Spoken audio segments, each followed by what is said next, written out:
Hi, hello everyone. I hope you're all fine and I'm good too. Today, IBC mein, I'm going to tell you about how the questions come in exam, what sort of questions you have to prepare, from which faculty you can study, and what resources you must have to crack IBC. उसमें open book में लेकर क्या जाना है, plus कैसे approach करना है paper को, everything. Right? Starting first of all, basic अगर मैं बताऊँ तो IBC का paper is having 4 questions in all, and to do all the 4 questions, and CSR में as in 6 questions आते हैं for 3 hours, but in IBC you have 4 questions for 3 hours. ठीक है? Now, mostly the questions are based on case laws which are relevant for your attempt, amendments which are relevant for your attempt. So आप ये सोचो कि पूरा ICSI का module cover करके आप IBC का paper with good score crack कर लोगे तो that will be difficult. You will be able to score a good 30 to 40 marks in your IBC paper if you are thorough with your ICSI module, ठीक है, या faculty notes जो उसमें भी वो ICSI मॉड्यूल से ही इधर उधर करके और अपनी मॉड्यूल बना देते हैं. सो उसको पढ़ो या ICSI मॉड्यूल को पढ़ो, it is as good as each other, दोनों सेम ही है, तो स्कोर आपका सेम ही आएगा. But people they say that you have to stick to one resource for a particular subject and you have to read that resource repeatedly. You have to revise and recall from that one resource only to score good in exam. But IBC में मुझे लगता है कि थोड़ा सा अलग चलता है इसका हिसाब. You have to study more of case studies जो आपको यूट्यूब पे अवेलेबल होगी, जो भी आपके अटेम्प्ट के लिए रेलेवेंट. तो अगर कोई रेलेवेंट केस स्टडी है तो उसकी इन्फॉर्मेशन आपको यूट्यूब पे मिल जाएगी, ठीक है, आपके अटेम्प्ट के लिए. But if your attempt there is no relevant case study, then previous attempt की जो रेलेवेंट केस स्टडीज और अमेंडमेंट्स थे ना, उसको you have to cover. For example, इस अटेम्प्ट के लिए, जून वाले के लिए, you do not have any amendments major वाले जिस पे से क्वेश्चन आ सके, and also you do not have any good case law latest जो आपके लिए एप्लीकेबल हो, जो एग्जाम में एज इट इज पूछा जा सके. तो प्रीवियस दो अटेम्प्ट्स के जितने भी केस स्टडीज और MCQs हैं उसको you have to be very very thorough with that, because again वो जून 26 में पूछे जा सकते हैं. Same goes for December 26 also, कि अगर आपके अटेम्प्ट तक तो चलो आ जाएंगे, अमेंडमेंट्स भी आ जाएंगे, कुछ नई केस स्टडीज भी इंक्लूड हो जाएगी, बट अगर नहीं होती है तो जून 26 और डिसंबर 25 वाले अमेंडमेंट्स और case studies you have to refer for exam. So this is how it works. I hope I am clear with this one. अब मैं ऐसा क्यों कह रही हूँ, why I am putting more emphasis over case studies rather than ICS study material, unlike the other subjects that I have told कि दूसरे subjects में मैंने बोला है कि ICSI मॉड्यूल इज एवरीथिंग, उसको पढ़ लिया तो you will be able to score good. So IBC यहाँ पे it plays a different role than other subjects. That is why the approach has to be changed. Okay, IBC के paper में you will not encounter any direct questions. There are negligible chances to 1% कि कोई एक question का सब part आपको direct question के हिसाब से मिल जाए, बट अदरवाइज क्वेश्चंस ऐसे होंगे जहाँ पे आपको डायरेक्ट आंसर नहीं मिलेगा. जो भी आपने पढ़ा हुआ होगा आपको उस टाइम पे रिकॉल ही नहीं होगा क्वेश्चन पढ़ने के बाद में. इस लेवल का IBC का पेपर बनता है. मैंने पिछले 3 साल के पेपर्स भी सॉल्व किए थे, उसके बाद में एग्जाम देने बैठी थी, उसके बाद में भी I faced problem in IBC. अब how that I tell you. See, IBC को मैंने ऐसा सोचा था कि अगेन जैसे CRBI में IBC आता है वैसे IBC के पेपर में भी क्वेश्चंस आ जाएंगे, बट यहाँ पे there is the point of difference which is applicability based questions. आपको डायरेक्टली कुछ नहीं पूछा जाएगा. You will be given a situation to analyze and you have to point out from that situation कि क्या सही है क्या गलत है. Mostly the questions asked are कि adjudicating authority ने ये डिसीजन लिया है इस केस में, बताओ ये सही है या नहीं. NCLT का ये डिसीजन सही है या नहीं. कमिटी ऑफ क्रेडिटर्स का ये डिसीजन सही है या नहीं. किस बेसिस पे सही है, क्या इसमें चेंजेस हो सकते हैं. इस टाइप क्वेश्चंस आपको देखने को मिलेंगे. मोर ओवर थोड़े से different questions based upon case scenario भी आपको मिल जाएंगे, ठीक है. केस स्टडी क्या होता है, केस सिनेरियो क्या होता है, एज में कोई डिफरेंस नहीं होता है, बट मैं डिफरेंशिएट कैसे करती हूँ कि कोई क्वेश्चंस ऐसे होते हैं जिसमें you have to identify a particular process. तो कहीं पे आप कोई टर्म आइडेंटिफाई करो, कहीं पे you are identifying a process, कहीं पे you are identifying way to apply, how to apply, ठीक है. You are sometimes consulting the party or the entity who needs to be under CRIP, who is willing to go under CRIP. You have to consult them कि how you have to proceed. And अगर इस company की ये situation है, still it wants to go to CRIP, creditors का ये कहना है, कंपनी के BOD का ये कहना है, can it go into CRIP, क्या ये चीज़ें हो सकती है नॉर्मली जो कंपनी में होती है. then कहीं पे you have to figure out whether fast track CRIP applicable हो रहा है नहीं हो रहा है, क्या हम कर सकते हैं कि नहीं, या फिर हमें पूरा प्रोसीजर जो एज इट इज दे रखा है डिटेल्ड वाला वही करना है, ठीक है. टाइम लिमिट से कोई चीज़ बाहर चली गई है तो how to proceed with CRIP, कैसे डील करेंगे CRIP के अंदर, ठीक है. लिक्विडेशन अगर हमें स्टार्ट करना है, CRIP नहीं कंडक्ट हो पा रहा है तो company finally to be liquidated, उसके बाद डिसोल्यूशन भी होता है तो वो कैसे होता है, वाइंडिंग अप का क्या इसमें रोल रहता है. सो जब आप केस स्टडीज पढ़ोगे ना तो उसमें बहुत सारे फैक्ट्स आपको मिलेंगे. You have to break down the question while reading it in the exam in those 15 minutes. इसको ऐसे ब्रेक डाउन करो कि you are able to identify कि एक्चुअली में कितने क्वेश्चंस पूछे गए हैं. अगर एक क्वेश्चन पूछा गया है, वेल एंड गुड. अगर मल्टीपल क्वेश्चंस पूछे हुए हैं एक ही पैराग्राफ के अंदर, तो यू हैव टू आइडेंटिफाई कि क्या क्या चीज़ें आपको आंसर करनी है. सो दैट आइडेंटिफिकेशन पार्ट अपने आप में बहुत इंपॉर्टेंट बन जाता है. Okay, what I suggest you to do is students follow different approach. First approach is आपका क्वेश्चन पेपर आपके सामने आया, 15 मिनट्स रीडिंग टाइम है, आपने उसी में आंसर ढूंढने स्टार्ट कर दिए, which goes well with people who are well aware of their books, who have maintained good index, जिनको टॉपिक्स के बारे में पता है, आइडिया है, और उन्हें क्वेश्चन पढ़ते ही कौन से टॉपिक में से क्वेश्चन आया कहीं ना कहीं क्लिक हो जाता है, या कौन से चैप्टर में से क्वेश्चन आया ये क्लिक हो जाता है. तो it becomes easier to search the answers, तो उनके लिए ये अप्रोच अच्छी वर्क करती है. The second approach is you only identify in the first 15 minutes कि हर क्वेश्चन के अंदर पूछा क्या हुआ है. Okay, once you are thorough with that कि पूछा क्या हुआ है हर क्वेश्चन में, then you can start finding the questions और the answers, the key pointers in everything. Second approach होती है, उसमें क्या होता है कि आपने आइडेंटिफाई कर लिया कि एक्चुअली में आपसे पूछा क्या हुआ है, questions have been identified. Now the job is to find the answers. For that you need to have a very strong command over the index of the book that you are referring and that you are going to carry to the exam hall. Talking about me, I carried only IBC का module for my IBC का exam, only CSR का module for my CSR का exam. ठीक है, IBC में people से आप ESG की बुक भी लेके जाओ, आप ड्राफ्टिंग की बुक भी लेके जाओ. It doesn't make sense. Drafting की book still make sense, but drafting की बुक ले जाने से अच्छा है, क्योंकि ड्राफ्ट आ सकते हैं IBC में. राइट, ड्राफ्टिंग के पेपर में से क्या ही आएगा, आ भी गया तो यू वेल अवेयर, अपने ड्राफ्टिंग का पेपर दिया, आप लिख सकते हो थोड़ा बहुत, मैनेजेबल 2-3 मार्क्स होंगे. बट अगर ड्राफ्ट आ जाते हैं, तो मैंने आपको ड्राफ्टिंग के वीडियो में बताया था कि you have to make a separate register and write down your drafts in your own language the way you write in your exams. Right, तो वो रजिस्टर यू कैन कैरी. उस रजिस्टर का भी एक इंडेक्स होना चाहिए कि इस पेज पे ये वाला ड्राफ्ट है, तो डायरेक्टली आपको ड्राफ्ट मिल जाएगा. अगर ड्राफ्ट पूछा होगा तो रजिस्टर में से देख के आप ड्राफ्ट मिल जाएगा, and you can simply copy down and make simple changes in that draft, and you can do that. So it wastes less of your time and saves more of your time, which is eventually the goal to write this exam. Open book specially, जिसमें हमें लगता है कि हमारा paper तो छूट ही जाएगा. And trust में IBC का पेपर लेंदी रहेगा, इसलिए नहीं क्योंकि उसमें लिखना ज़्यादा पड़ेगा, नहीं लिखना तो कम ही होगा. लेंदी इसलिए लगेगा क्योंकि आंसर्स ढूंढने में बहुत ज़्यादा टाइम लगेगा. You will face good amount of difficulty in finding out the answers, क्योंकि मॉड्यूल में से या किसी बुक में से आपको डायरेक्ट आंसर्स मिलें इसकी कोई गारंटी नहीं है, एंड बहुत टफ भी है ये टास्क. तो मेक श्योर कि IBC को आप उस भरोसे ना छोड़ो कि ये तो ओपन बुक है, इसको क्या पढ़ना, ऐसे IBC को ट्रीट मत करना, अदरवाइज वो भी आपको अच्छे से ट्रीट नहीं करेगा. IBC को एज क्लोज बुक के हिसाब से पढ़ो. कॉन्सेप्ट क्लैरिटी बहुत ज़्यादा काम आएगी क्वेश्चन के अंदर, के स्टडी बेस्ड क्वेश्चंस होंगे तो उसको सॉल्व करने के लिए. Another very important tip that I want to give you is, जो भी आपकी ग्रे बॉक्सेस हैं पूरे IBC में, बुक में, ICSI की मॉड्यूल में, उसको प्लीज स्किप मत करना, बिकॉज उसमें से एज इट इज क्वेश्चन उठ के आते हैं. जैसे कि मेरे एग्जाम में एक बॉक्स था बहुत बड़ा सा, जिसे मैंने इग्नोर किया था और वो एग्जाम में आ गया था, और वो क्वेश्चन था कि लिक्विडेशन या CRIP के टाइम पे जो डिविडेंड्स होते हैं उसका क्या ट्रीटमेंट रहता है. तो उसका एक अच्छा खासा आंसर था, मैंने उसको बिल्कुल भी नहीं पढ़ा था, एक भी बार नहीं पढ़ा था. तो इवेंचुअली मुझे वो पता भी नहीं चला कि किस चैप्टर में से वो पूछा गया है, कौन से चैप्टर में. वो ग्रे बॉक्स आपको कैसे पता चलेगा. तो मैंने बहुत ढूंढा, मुझे नहीं मिला. उस एक चीज़ की वजह से मेरा बहुत टाइम वेस्ट हुआ, उसमें मैं फिर हर कुछ लिख के आई, and I ultimately got a 0. तो ये चीज़ें आपके साथ भी हो सकती है. So please do not miss out those grey boxes और हाईलाइटेड बॉक्सेज जो आपके ICSI मॉड्यूल के अंदर दे रखे हैं. मतलब उनको आप स्किप नहीं कर सकते हो. अगर आप स्किप कर रहे हो तो आप ये मान लो कि आप कम से कम 20 से 25 मार्क्स आपके एग्जाम के आप ऐसे ही अभी से उनको 0 बना रहे हो. ठीक है, सो ये रिस्क तो लेना नहीं है. फिर आपका 75% पेपर ही बचता है जो आपका इधर उधर से आएगा. बाकी 25 to 30% मान लो कि वो ग्रे बॉक्सेस से ही पेपर आता है, बनता है. इनडायरेक्ट क्वेश्चंस भी आएंगे तो उन्हीं बॉक्सेस में से आएंगे. तो वो बॉक्सेस कहाँ है, क्या है, वो सब भी आपको इंडेक्स में मेंशन करना बहुत ज़्यादा ज़रूरी है. ठीक है, इंडेक्स कैसे बनाना है वगैरह वो सब मैंने CSR के सेकंड पार्ट में जो है आपको बता रखा है. प्लस मैंने आपको जो स्टडी प्लानर्स वाले वीडियो में भी कुछ टिप्स दे रखी हैं कि आपको एग्जाम के लिए प्रिपेयर कैसे करना है, और वो भी फुल फ्लेज्ड रेडी, तो वो भी आप देख सकते हो. ओके, सो वीडियोस आपकी हेल्प के लिए हर तरीके के बने हुए हैं. It's just that you have to ask in the comments कि इस चीज़ को क्वेरी है मुझे, तो मैं कौन सा वीडियो देखूँ. तो I share the link in the comments for you. मैं बता दूंगी कि आपको कौन सा वीडियो देखना है. प्लस हर वीडियो के डिस्क्रिप्शन में कुछ और वीडियोज़ की लिंक्स होती हैं जो उससे रिलेटेड होते हैं आपकी हेल्प के लिए, और उसको दे रखे तो वो डिस्क्रिप्शन में मैं लिंक डाल देती हूँ, उसको भी चेकआउट कर लिया करो. ओके, उसके बाद मैंने आई थिंक सारी टिप्स वगैरह आपको दे दिए हैं. अच्छा, मैंने क्या बोला कि बहुत सारी बुक्स कैरी करने का मतलब नहीं है ओपन बुक एग्जाम के अंदर, because you won't be able to find answers. 3 घंटे का तो आपके पास टाइम होता है. आप सोचो कि आपको 3 घंटे में किसी पेपर को कंप्लीट करना है लिख के, प्लस उसके आंसर्स भी ढूंढने हैं. तो 3 घंटे में आप कितनी बुक्स में आंसर्स ढूंढोगे. It is very limited. So concise yourself to just 1 or 2 books जो आप कैरी करोगे एग्जाम के अंदर. इट्स नॉट कि आपको 6, 7, 15 बुक्स कैरी करनी है, कोई काम नहीं आएगा. सिर्फ आपका टाइम बर्बाद होगा उन बुक्स में भी आंसर्स ढूंढने में. आपको मिलेगा नहीं मिलेगा तो आप लिख ही नहीं पाओगे. 3 घंटे होते हैं. प्रैक्टिकली सोचो, घर पे बैठ के IBC का पेपर एक बार लिखना मेरे अटेम्प्ट का, एंड फिर आंसर्स ढूंढने की कोशिश करना उन्हीं 3 घंटों में 15 बुक्स में से, या एक बुक में से.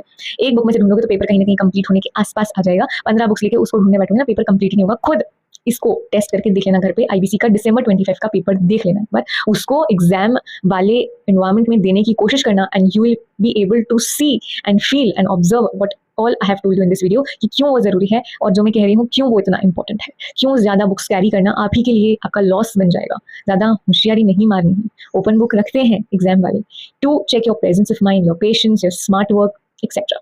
ठीक है, and sometimes even to check the knowledge of that particular subject that a student holds. तो नॉलेज कैसे चेक होगा, वो ऐसा कोई क्वेश्चन दे देंगे जो आपको आसानी से बुक में मिलेगा ही नहीं, भले आप कितना भी ढूंढो. वो आंसर आपको खुद को फ्रेम करके लिखना पड़ेगा, वो आंसर आपको खुद बनाना पड़ेगा.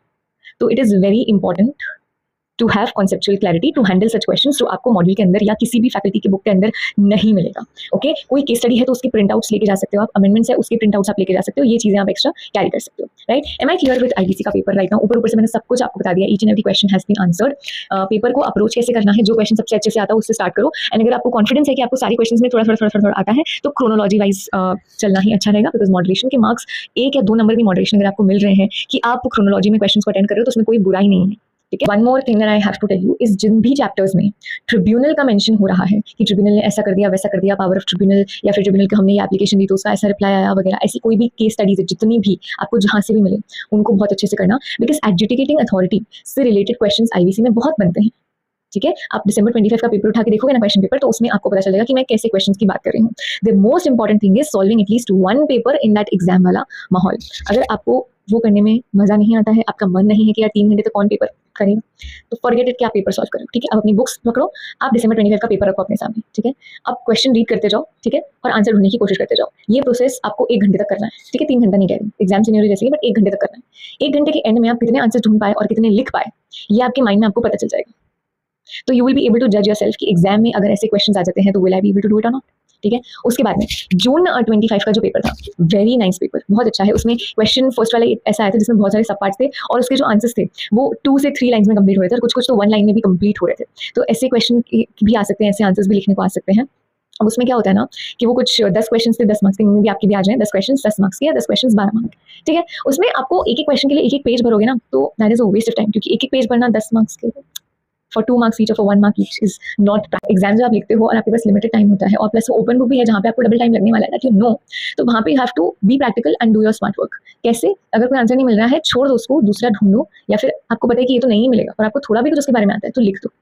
आपको पैनिक नहीं करना है। मैं बताती हूँ आपके साथ क्या होगा। ओके, आप गए हो एग्जाम हॉल में, ठीक है, पेपर आपके सामने आ चुका है, ठीक है, बेल स्टार्ट हो चुकी है, 15 मिनट वाला रीडिंग टाइम स्टार्ट हो चुका है। अब आप क्या करो, फर्स्ट क्वेश्चन की फर्स्ट लाइन से पढ़ना स्टार्ट कर रहे हो। ये मत करना, फर्स्ट क्वेश्चन को फर्स्ट लाइन से नहीं पढ़ना है। फर्स्ट क्वेश्चन के अगर कोई सब पार्ट्स है, जो सब पार्ट्स में क्वेश्चन दे रखे होते हैं, तो उन सब पार्ट्स के क्वेश्चन को पढ़ना स्टार्ट करो एंड स्टार्ट मेकिंग आउट कि किस टॉपिक से मेरा क्वेश्चन उठा है, एंड उस टॉपिक पे जाओ, अपने इंडेक्स में ढूंढो उस टॉपिक को, उसके पेज नंबर पे जाओ and start finding the answers. ये बहुत अच्छी अप्रोच होती है। ठीक है, कोई केस स्टडी आपको दे रखी है, जैसे फॉर सपोज आपको क्वेश्चन 1 में आपके सब पार्ट्स थे 5, उसमें से आपको 3 के आंसर्स मिल गए, 2 के नहीं मिल रहे, आपने ढूंढ लिया, 2 मिनट तक आपने कोशिश कर ली, 2 मिनट का वो 3 मिनट नहीं होना चाहिए। आपको पता नहीं चलेगा, फिर वो 3 मिनट से 10 मिनट हो जाएंगे, आप फर्स्ट क्वेश्चन भी ऐड करोगे, आपका रीडिंग टाइम खत्म होने वाला होगा। ठीक है, तो उसको छोड़ दो, 3 पार्ट से आपको आंसर्स मिल गए ना, चलो मूव ऑन।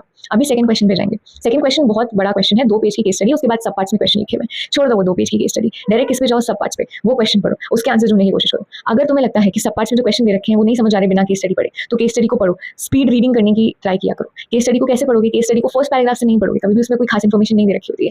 स्टार्ट करो सेकंड पैराग्राफ से पढ़ना, उसमें कीवर्ड ढूंढने की कोशिश करो, कोई मेकआउट करने की कोशिश करो कि क्वेश्चन क्या पूछना चाह रहा है। आपको कभी कभी पैराग्राफ से भी आइडेंटिफाई हो जाता है कि मुझे इस चैप्टर के इस टॉपिक में जाके इसका आंसर मिल जाएगा, तो इस केस में आपको केस स्टडी पढ़नी है, अदरवाइज आपको केस स्टडी नहीं पढ़नी। फर्स्ट क्वेश्चन में केस स्टडी पढ़ने की जरूरत नहीं पड़ी, हमने सब पार्ट से ही आंसर्स को मेकआउट कर लिया। वैसे आप सेकंड क्वेश्चन में नहीं कर पा रहे हो तो change your approach then and there. उसके बाद थर्ड क्वेश्चन है, थर्ड क्वेश्चन इज प्योरली आपका जो अमेंडमेंट्स पे बेस्ड क्वेश्चन है, तो वो तो आपको कहीं पे आईसीआईसी मॉड्यूल के अंदर नहीं मिलेंगे। आपको पता चल गया कि अमेंडमेंट है तो अमेंडमेंट वाली शीट आपने प्रिंट करके लेकर आए, उसमें से ढूंढो, लिखना स्टार्ट करो। ठीक है, डायरेक्ट अमेंडमेंट वाले क्वेश्चंस भी डायरेक्ट नहीं आएंगे, वो भी कहीं ना कहीं किसी की स्टडी में छुप के बैठा होगा वो अमेंडमेंट, जो आपको आइडेंटिफाई करना है कि अरे ये तो अमेंडमेंट आया था इसलिए मुझे आंसर लिखना है। तो अगर आप अमेंडमेंट वाला आंसर आप बुक में ढूंढोगे तो बिल्कुल ही नहीं मिलेगा ना, जिंदगी में कभी नहीं मिलेगा, कि अमेंडमेंट तो बुक में कवर होते ही नहीं है, तो उसके लिए आपको अमेंडमेंट अलग से लेके जाने पड़ेंगे, तो वो तो आंसर आपको उसी में मिलेगा। Don't waste time in searching modules.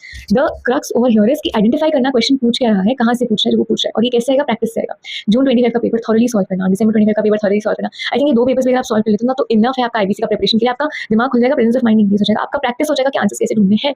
And print outs ले जाने में कंजूसी मत करना। अगर आपको प्रिंट आउट्स ले जाने हैं आंसर कीज के भी जून 25 और दिसंबर 25 के, तो आंसर कीज के भी प्रिंट आउट लेके जाओ। मे बी अगर कोई क्वेश्चन रिपीट हो गया, इसके चांसेस बहुत कम है, बट हो गया तो आपको बहुत हेल्प मिलेगी अगेन।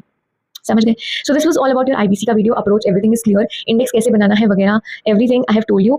इसके बाद में मैं एक बहुत अच्छी ट्रिक जो मैंने आइडेंटिफाई की थी अपने प्रिपरेशन के टाइम पे वो शेयर करूंगी। So here comes the trick. फिर मुझे कुछ पिक्चर्स मिलेगी मेरे इंडेक्स से रिलेटेड, तो मैं उसको अटैच कर दूंगी यहाँ पे कहीं स्क्रीन पे, तो वो आप देख लेना। बट अदरवाइज मैं ओरली बता रही हूँ अभी कि अगर आपको इंडेक्स बनाने में प्रॉब्लम आ रही है तो what you can do is, जो भी आपको लगता है कि इंपॉर्टेंट टॉपिक्स है, रिपीटेड टॉपिक्स है, आईसीएसई के फेवरेट टॉपिक्स है, आपकी फैकल्टी आपको पढ़ाती है, यूट्यूब रिविजन पे आपको बताया जाता है कि ऐसे कोई टॉपिक्स हैं कि नहीं है, तो उन टॉपिक्स को आप क्या करो अपनी बुक में मार्क कर लो। ठीक है, अब एक स्टिकी नोट लो, तो मैंने तो ये स्टिकी नोट्स का ऐसे यूज़ किया था। यहाँ पे मैंने जैसे पेज नंबर्स लिख रखे हैं और उसके पास में बहुत सारे टॉपिक्स लिख रखे हैं। तो यही मैं आप लोग को बताना चाह रही थी। इससे आप किसी भी रफ पेपर पे इसको स्टिक करके ले जा सकते हो। मेरे लिए एक रफ पेपर था तो मैंने ऐसे इसको स्टिक करके ले गई थी।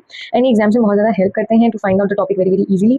तो मुझे इसमें से तो हेल्प मिली थी एग्जाम के अंदर to find my answers very very easily. ये चीज़ मैंने CSR में की थी बट मैंने IBC में नहीं की थी, which I of course regretted during my exam. तो प्लीज़ आप ऐसे मत करना। अगर आपने किया है for your open book papers तो आपको ये बहुत ज़्यादा हेल्प करेगा। एंड प्लीज़ इसको अंडर एस्टिमेट मत करना। This is a very brilliant idea जो मेरा खुद का है। टॉपिक की स्टार्टिंग में you don't have to find the answers, आपको मिलेंगे ही नहीं, आपको वहाँ पे टाइम वेस्ट नहीं करना। मैंने बता दिया ना, आगे के पैराग्राफ्स में देखना, वहाँ पे आपको आंसर्स मिल सकते हैं। कई बार हो सकता है सेकंड पैराग्राफ नहीं मिल जाए, कई बार हो सकता है 2 पेज आगे मिले।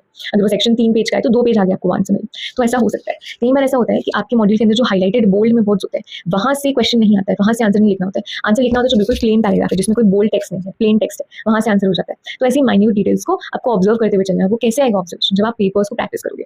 सो it is a must to practice at least 2 papers. एक पेपर से भी कुछ नहीं होगा, कॉन्फिडेंस नहीं आएगा। जून 25 दिसंबर 25 दोनों के पेपर्स अच्छे से प्रैक्टिस करना। सो प्रैक्टिकली मैंने हर चीज़ आपको बता दी। मैं चैप्टर वाइज इसमें कुछ नहीं बताऊंगी बिकॉज हर चैप्टर अपने आप में कुछ ना कुछ इंपॉर्टेंस होल्ड करता है कि इसमें कैसी केस स्टडीज आ सकती है, कि इसमें कैसे डिसीजन मेकिंग आ सकती है, कि इसका प्रोसेस क्या है। तो चैप्टर वाइज में बताने के लिए मेरे पास कुछ नहीं है। मैंने कुछ ब्रॉडली आपको टिप्स बता दी हैं कि आपको किस तरीके से क्या करना है, मटेरियल क्या ले जाना है, पेपर कैसे आंसर करना है, अप्रोच क्या रहनी चाहिए रीडिंग टाइम से स्टार्ट करने पर, और वो सब मैंने आपको बता दिया। तो पैनिक पता है कैसे स्टार्ट होता है? फॉर एग्जाम्पल अपने फर्स्ट 15 मिनट्स को अच्छे से यूटिलाइज नहीं किया, अपने को एक भी उसमें आंसर नहीं मिला, अपने कोशिश भी नहीं की अच्छे से ढूंढने की, अपने सिर्फ टाइम पास किया, पैनिक वहीं से स्टार्ट हो जाता है। अब अगले 3 घंटे तक आप टेंशन में ही रहोगे कि आपको पता है कि 15 मिनट आपके अच्छे नहीं गए हैं, बट यहाँ पे आप खुद को संभाल लेना। अगर आपको भी 15 मिनट में कोई आंसर्स नहीं मिलते हैं, 1 या 2 आंसर्स मिलते हैं पूरे क्वेश्चन पेपर में से, जो मेरे साथ हुआ था, डू नॉट पैनिक, ठीक है? मैंने भी पैनिक किया था, उसकी वजह से मैं दूसरे आंसर सही से नहीं लिख पाई थी, लेकिन लास्ट 1 घंटे में मेरे को एक रियलिटी चेक मिला कि अगर ये पेपर मेरा अच्छा नहीं हुआ तो मेरा अग्रीगेट बिगड़ सकता है। वहाँ पे मेरी बत्ती जली। एंड उसके बाद में जो मैंने लिखा है क्लोज बुक एग्जाम की तरह मैंने उस पेपर को लिखा है। मैंने बुक को खोलना ही बंद करने, इतना IBC पढ़ा था कि मुझे इतना कॉन्फिडेंस तो था कि मेरे कॉन्सेप्ट क्लियर है, और अगर मैं शांत दिमाग से बैठ के सोचूंगी आंसर्स तो मुझे आंसर्स खुद ब खुद आ जाएंगे, मुझे बुक में देखने की जरूरत नहीं है। सो this is what happened with me. तो एक क्वेश्चन आपके पेपर में ऐसा जरूर मिलेगा जिसमें आपको 1 वर्ड में आंसर करना होगा या 1 लाइन में आंसर करना होगा। वो प्योर कॉन्सेप्ट बेस्ड आते हैं, जैसे मेरे टाइम पे आया था fraudulent financial transaction, preferential transaction, इसको आइडेंटिफाई करना था और मुझे डिफरेंट केसेस दे रखे थे और ऐसे 10 पॉइंटर्स थे। उस क्वेश्चन में मैंने इतना कामली उसको एड्रेस किया है कि मेरे सिर्फ उसमें 2 गलत हुए, बाकी सब सही हुए। मैंने ट्रांजैक्शन का टाइप सही से आइडेंटिफाई किया एंड उसमें मुझे काफ़ी अच्छे मार्क्स मिले। वो 15 मार्क्स का कुछ था लास्ट में या 10 नंबर, आई डोंट नो। मुझे अच्छा स्कोर उससे मिल गया और मुझे टाइम भी कम लगा, तो मैं दूसरे आंसर्स को ज़्यादा टाइम दे पाई और वहाँ पे मेरा स्कोर अच्छा हो गया, इसलिए आई पास्ड, ठीक है? तो have confidence, have faith, have patience, presence of mind रखना। पैनिक बिल्कुल मत करना। Panic is your biggest enemy in exams, I am telling you. अगर आप 40 तक भी पहुंच रहे होगे ना तो आप पैनिक करके उसको 35 कर दोगे और फिर लास्ट में क्या होगा रिजल्ट के दिन? You won't be able to clear. So don't panic. Paper है, बन जाएगा आप लोगों से। अगर आप अच्छे से पढ़ोगे तो कैसे नहीं बनेंगे आंसर्स, हो जाएगा, ठीक है? नहीं मिल रहे आंसर्स लास्ट के 1 घंटे में, बुक बंद कर दो, मत ढूंढो आंसर्स, खुद के मन से लिखना स्टार्ट कर दो। लास्ट का 1 घंटा में आप जो डिसीजंस बनाते हो अपने पेपर के लिए, those are very very important and can change the face of a paper. अगर कहीं आपके है ना 20 नंबर भी नहीं आ रहे होंगे पूरे 2 घंटे में, तो उस 1 घंटे में आप 50 मार्क्स तक स्कोर कर सकते हो, 30 मार्क्स का और आप लेके आ सकते हो। इतना आप कर सकते हो, इतना पोटेंशियल होना चाहिए आपके अंदर। अगर आपने इतना सारा IBC को पढ़ा है तो, लेक्चर्स भी लिए हैं तो, या सेल्फ स्टडी भी किया है तो, डजंट मैटर, पढ़ना इंपॉर्टेंट, ठीक है? So I hope I am clear with this video. कोई और क्वेरीज हो तो नीचे कमेंट में पूछो। डिस्क्रिप्शन में मैंने कुछ वीडियोस के लिंक दिए हैं जो मैंने बनाए हैं, उनको भी जाके देखो, बहुत ज़्यादा हेल्प मिलेगी आपको, ठीक है? प्लस अगर नेक्स्ट वीडियो किसी पे चाहिए स्पेसिफिक चीज़ पे तो उसका मुझे कमेंट में पूछो। Plus Telegram channel, join my Telegram channel for regular updates, वहाँ पे भी क्वेरीज डिस्कस होती हैं। There is a group chat जहाँ पे आप एक दूसरे से बात कर सकते हो। All of my subscribers and subscribers to my Telegram channel, they can talk to each other. And मेरे टेलीग्राम चैनल के बायो में मेरी खुद की पर्सनल टेलीग्राम ID एडमिन करके मेंशन होगा, तो उसको आप रीच आउट कर सकते हो। You can reach out me personally अगर आपको कोई ऐसे डाउट्स हैं जो आप ग्रुप में नहीं डिस्कस कर सकते हो तो वहाँ पे मैसेज कर सकते हो, ठीक है? I will definitely reply you if I find the message genuine. So all the best, keep studying and keep watching, and I hope this video has helped you a lot. और अगर help किया तो please comment में बताओ, it really motivates me. Thank you so much.